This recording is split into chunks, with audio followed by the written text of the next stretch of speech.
हमारा प्लान ये था कि जो से होगी, जैसे 26 तारीख को बढ़ने की कोशिश करेंगे। तो पहले जो लाइन होगी उसमें क्या होगा, जैसे जो गन चलाएगा, जो सबसे पहले दिल्ली पुलिस इनको रोकने की कोशिश करेगी। पहले हम शूट करेंगे, पहले रोकने की कोशिश करेंगे। अगर ये बाई चांस नहीं रुकते तो इन पे शूट होने का ऑर्डर है। 22 जनवरी की आधी रात जब ये शख्स ट्रैक्टर रैली में हिंसा के हिंट दे रहा था, तभी अंदाजा हो गया था कि कुछ तो गड़बड़ होने वाली है। जो इनकी रैली है सर, वो 26 तारीख को, जो हमारी दूसरी टीम है सर, उसमें से 60 लोग इनके बीच में बढ़ के इनको परेशान करेंगे सर। दिल्ली पुलिस ने इस युवक के खुलासे को सीरियसली ना लेकर जब ट्रैक्टर रैली को अनुमति दी, तभी खटका था कि कुछ तो गड़बड़ होने वाली है। और अब जबकि गड़बड़ हो चुकी है, तब अब लकीर पीटने के सिवा कुछ बचा नहीं। 25 की शाम को ये समझ में आई कि वे अपने वादे से मुकर रहे हैं। जो अग्रेसिव और मिलिटेंट एलिमेंट्स थे उनमें से उनको उन्होंने आगे कर दिया। इन्होंने स्टेज को कब्जा कर लिया और बहुत ही प्रोवोकेटिव स्पीचेस उन्होंने दिया। इससे उनका मंशा शुरू से ही समझ में आ गया कि उनकी मंशा क्या है। फिर भी दिल्ली पुलिस संयम से काम की। सुबह 6:30 बजे से ही वे बैरिकेड तोड़ने को तैयार हो गए। 7:30 पे जो सिंगू पे किसान थे, वे उन्होंने मार्च करना शुरू किया। जो अग्रीमेंट के हिसाब से उन्हें दाहिने मुड़ना चाहिए था, वो दाहिने ना मुड़ करके और वहीं पे बैठ गए। उनके नेता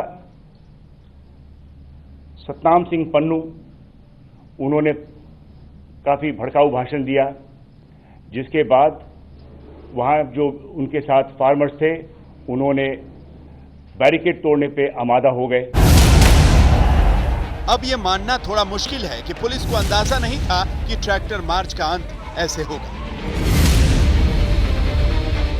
ये बात भी गले नहीं उतरती कि पुलिस को पता नहीं था कि ट्रैक्टर मार्च में उपद्रवी और असामाजिक तत्व गड़बड़ी फैलाने की कोशिश करेंगे। ये बात भी समझ से परे है कि किसान ट्रैक्टर लेकर लाल किले पर अचानक से धावा बोलने चल पड़े कि पुलिस को संभलने का मौका ही नहीं मिला।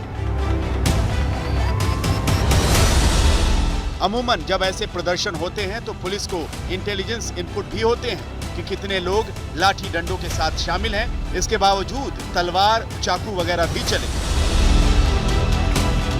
लेकिन शायद पुलिस के जवानों को किसानों के सामने गांधीगिरी का प्रदर्शन करने का ऑर्डर था, वरना यह मानना मुश्किल ही नहीं नामुमकिन है कि पुलिस कभी इतनी मजबूर हो सकती है। लाल किले के लाहौरी दरवाजे के नीचे ये वही जगह है जहां लगभग 24 घंटे पहले यहीं 2 पुलिसकर्मियों को सैकड़ों उपद्रवियों ने घेर लिया और यहीं दीवार से चिपके अपनी जान की भीख मांग रहे थे, हाथ जोड़े हुए।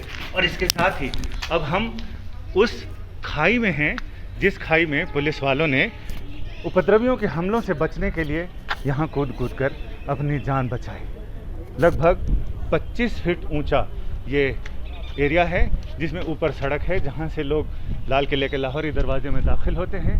ऊपर वहाँ जाने की गैलरी है जहाँ प्रधानमंत्री राष्ट्रध्वज फहराते हैं। अब हम उस तरफ चलते हैं जहाँ पुलिस वालों के अभी भी टोपियाँ, वर्दियों के कुछ हिस्से, कुछ उनके आई कार्ड, कुछ उनके आधार कार्ड यहाँ अभी भी उस घटना की गवाही दे रहे हैं। गणतंत्र दिवस के मौके पर दिल्ली की सड़कों से लेकर लाल किले की प्राचीर तक जो कुछ हुआ, उसकी जिम्मेदारी सिर्फ पुलिस के कंधों पर नहीं डाली जा सकती। ट्रैक्टर मार्च के शांतिपूर्ण होने की जितनी जिम्मेदारी पुलिस की थी, उतनी किसान नेताओं की भी थी, जो 26 जनवरी को ही ट्रैक्टर मार्च करने पर अड़े थे। क्या वो किसान नेता इसकी जिम्मेदारी लेंगे जो केंद्र सरकार के साथ बातचीत में बढ़ चढ़कर हिस्सा लेते रहे? क्या वो किसान नेता इसकी जिम्मेदारी लेंगे जो गारंटी दे रहे थे कि ट्रैक्टर मार्च पूरी तरह अहिंसक होगा?